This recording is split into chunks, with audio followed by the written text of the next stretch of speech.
even the best players are going to have a hard time. You miss 100% of the shots you never take, right? You never know. You might get lucky with it, and hey, look at this. Just, what, maybe happen as Gen G either needs to make their way further down the plateau below, but that would just put them at such a vulnerable position. I feel like they need to take the fight to Tyloo. It might not be to in their advantage, and we know that Gen G, if it's not a fight they pretty much know they're going to win, they won't take it. But here, I don't see them being able to go anywhere else but into the open arms of Tyloo. It's so hard to push into that hillside, and the way it kind of raises up there at the end and makes some dips for you to kind of play in defensively.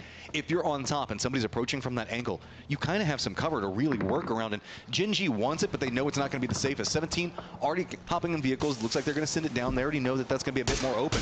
Twisted Minds, though, they're moving into that Danoa compound line. They are going to be revealed backside from 17, but Sonic's already here as well. Really great timing on the push there from 17 as well. They see the vehicles from Twisted Minds come around. They cannot allow them to isolate on the compound. They need players that are already inside the circle to create a safe zone for the rest of 17 to wrap into. But here's your set.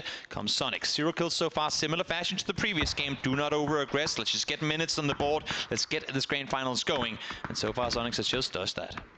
Tyloo hits a nice nade onto Pio, but they do not want to relent this position just yet. They know if they crest up the hillside, those rocks and the fences work two different ways. Nade's going to come in, also hit onto EJ, and now just one member up for Gen G and Timon, and there is nowhere easy to go with this one. If he runs back down that hillside, he might bump into Crazy. Navi going to be waiting on the other side. 4 Angry Men is going to get eliminated, and that does at least open up some pathing for Taman to work with. How much damage can Taman do here before Navi will potentially peek on over? He's sat there, he's holding up above, has nothing to work with. Nothing to work with at all. Xiaoyang peeks around, they see him, but now again for Tyloo, they have the high ground. They're inside the circle. If you start hunting here, 17 might just take you out.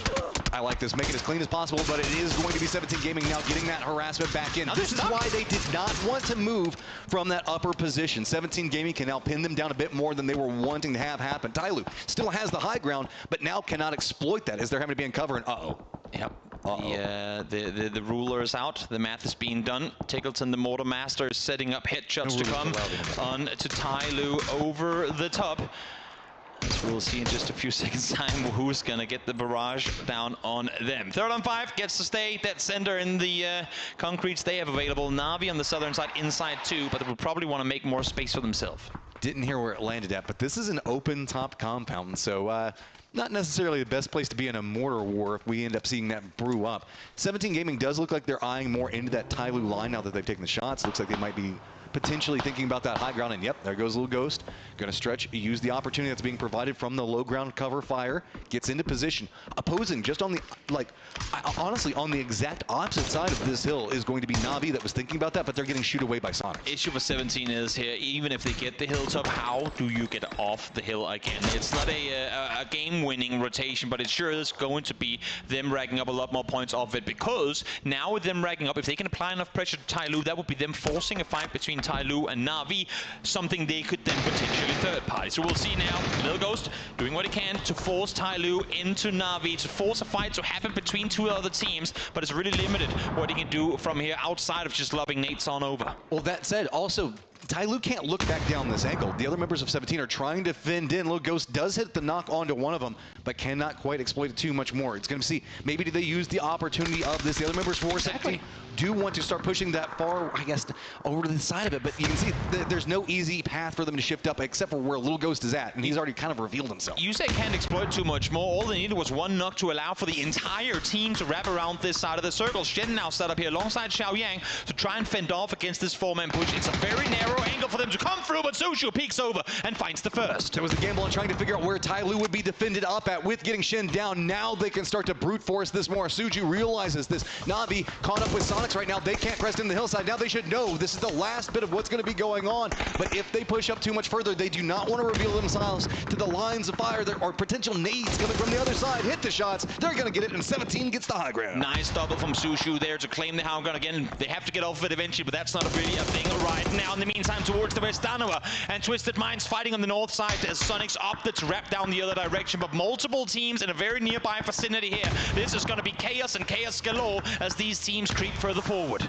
T5 is going to be fighting in the shade of the bullets. 17 taking some shots into what's going on with Danawa. Twisted Minds can't get too much more out of it. Danawa, you can see trying to look up the hillside, see if they can get some shots. Twisted Minds is going to go down to the south. We still have Na'Vi and Sonics both kind of playing around some very awkward positionals as 17 now gets vision on everything. They are literal kings of the mountain. 17's mission right now is do as much damage as we possibly can, preferably in one direction so that we can hop on down. Look at the jump they have to make eventually.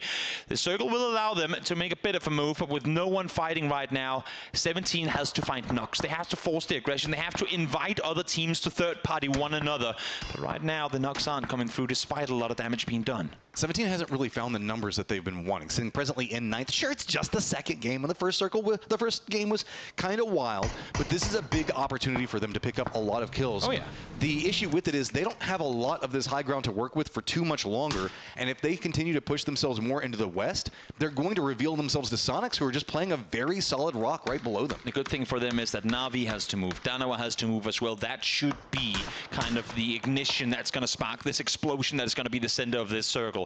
So let the circle do the damage for you. And of course, if you can, find some knocks on it as well, because where is 17 planning on jumping? They might just want to do as much damage as they can, find flushes, and then concede to blue. But for now, of course, their minds aren't there. They want to get kills from the high ground. Danawa making the shift down, and 17 just has the bead into it. Nowhere to really go. They're just going to have to sit it right down this line. They did know that Mime got knocked just a moment ago in that centered position. Na'Vi now having their path and cut off in front of them to see, having to counter move around this, but it looks like Danawa is going to get right into this position next to T5. It is a full-on 17 against the world here, as they're still the kings of the hill, but now with teams being forced close to one another, nade range is within reach as well. Little Ghost finds example down below as he gets a knock on the other side. Multiple teams now starting to fight one another as they're on 5 are starting to feel the hurt from the blue zone nades too, but Xiao Bei over the top, able to take down one, but he has to make the run on forward. It's not going to happen. He's going to fall to blue. They can get the damage out, but every single time they go for a peek, they are being instantly punished. Look at there, and they're having to look almost straight down. They want to get some damage into the Sonics. The smokes are not providing it. Spun out the feet of Na'Vi. You can't even hit the shots into that one just quite yet. Every peek is painful for 17, and they realize this is going to be a problem to get off of. They need to take down somebody now. Oh, does Tiggleton wish that he had a mortar right now as they're all set on top of each other, but here comes Little Ghost parachuting on in. There should be no way he stays alive, and indeed he won't. That'll able to take him down as 17 now, feeling the hurt from being up on that hillside for too long. But again, it was all part of the plan. They wanted as much damage done as possible as Na'Vi falls instantly after. 17 goes out, and we make our way into the top 3. Sonics has done a great job on resetting. They were getting harassed on so many angles, most notably Danawa and 17 with that Na'Vi situation going on. With this reposition coming out from Danawa, they are the benefactors. They got the time to get back into their positions. They're creeping into this one, and they now know Danawa is going to be right up on top of T5. T5's prepping up the nades, though. Danawa is about to have a red zone on top of that. Sonics don't have to do nothing but let this one play out in very similar fashion to the previous match. They can sit back and allow for chaos to unfold as Rossington accidentally nades his teammate. Just 2 left alive on the side of 3rd on 5, trying to prevent Sonics from going back-to-back in the first 2 matches here. Smokes are down. Spray is coming up. Tiggleton now the last one up. T5 found their aim when they needed it. Trying to just go for a blind spray, does connect, and now 1v1. T5 does get a res up though, so that's going to equalize this, make it a bit more complicated. Not a lot of time to work with. It is going to be Tiggleton that spots him out. It got dangerous for a moment there as H-Twin shoots Strimsy from behind, but out victorious they come as the fans rejoice. The Sonics fans are in the building.